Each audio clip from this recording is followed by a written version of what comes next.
নমস্কার। রোগ নিরাময় হোমিওপ্যাথিতে সব শ্রোতা বন্ধুরা স্বাগত। আজকের টপিক শ্বাস প্রশ্বাসের সমস্যা নিরাময়ে হোমিওপ্যাথির ভূমিকা। প্রচুর মানুষ এখন ব্রিদিংয়ের সমস্যায় কষ্ট পান, শ্বাস নিতে হাঁপ ধরে, যেটা পরবর্তীকালে অ্যাজমাতে রূপান্তরিত হয়। বুকে ও রেসপিরেটরি ট্র্যাকে সর্দি জমে গেলে শ্বাস নেওয়া কঠিন হয়ে ওঠে। আমার কিছু পরিচিত মানুষকে একটা হোমিওপ্যাথিক মেডিসিনের কথা বলেছি, তারা ওটা ব্যবহার করে খুব ভালো ফল পেয়েছেন। আমি আশাবাদী যে লাংস রিলেটেড কোনো প্রবলেমে সকলেই এর থেকে উপকৃত হবেন। অ্যাজমা, ব্রঙ্কাইটিস, নিউমোনিয়া বা সিওপিডির মতন লাংস রিলেটেড যত সমস্যা বা অসুস্থতা, সেগুলো থেকে সকলেই নিরাময় হবেন। তারা মানে পুরোপুরি রিকভার করবেন বা অনেক গ্র্যাজুয়ালি ইমপ্রুভ করে যাবেন। ওষুধটা হচ্ছে গ্রাইন্ডেলিয়া রোবাস্টা কিউ। আমি পাশে লিখে দেবো, ছবিও দিয়ে দেবো। বা গ্রাইন্ডেলিয়া মাদার টিংচার।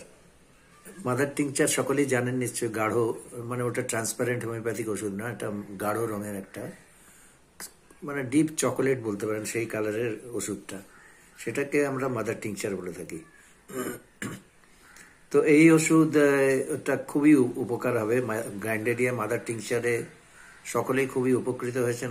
আশা করি সকলেই, মানে যারা শ্রোতা বন্ধুরা শুনছেন বা যারা ব্যবহার করবেন তারাও উপকৃত হবেন। এই মেডিসিনটা আপনাদেরকে আধ কাপ ঈষৎ উষ্ণ গরম জলে 20 ফোঁটা দিয়ে খেতে হবে, সকাল, দুপুর এবং রাত্রির, দিনে 3 বার। খুব বাড়াবাড়ি যদি থাকে তাহলে আপনার 1-2 দিন আপনারা 2 ঘন্টা পরে পরে খেতে পারেন। এটা কিছুদিন খাওয়ার পরে, খুব বেশি দিন না, হয়তো 7-8 দিন খাওয়ার পরে ইউ উইল গেট রেজাল্ট। আমার মনে হয় সকলে বেটার থাকবেন এবং অনেক উপকৃত হবেন। আর যাক, এখানেই শেষ করছি। সকলেই ভালো থাকবেন। ভিডিওটা যদি আপনাদের ভালো লেগে থাকে, পছন্দ হয়ে থাকে, সকলে আমার এই ভিডিওটাকে লাইক করেন, কমেন্ট করার থাকলে কমেন্ট করেন, এবং আমার চ্যানেলটা যদি সাবস্ক্রাইব করেন। কিছু হচ্ছে না সেভাবে, কেউ হয়তো দেখছেন কিছু মানুষ, কিন্তু সেভাবে সাবস্ক্রাইব করছেন না। আমিও ক্রমশ হতাশ হয়ে যাচ্ছি, সেই জন্য আমার ইরেগুলারিটি বেড়ে যাচ্ছে। মানে মানে মানুষের ভিডিও বানাবার একটা উৎসাহ নিয়ে বানাবার বা সকলকে ইয়ে করার একটা তো যে অবজেক্টিভ থাকে না, একটা উদ্দেশ্য বা ইয়ে।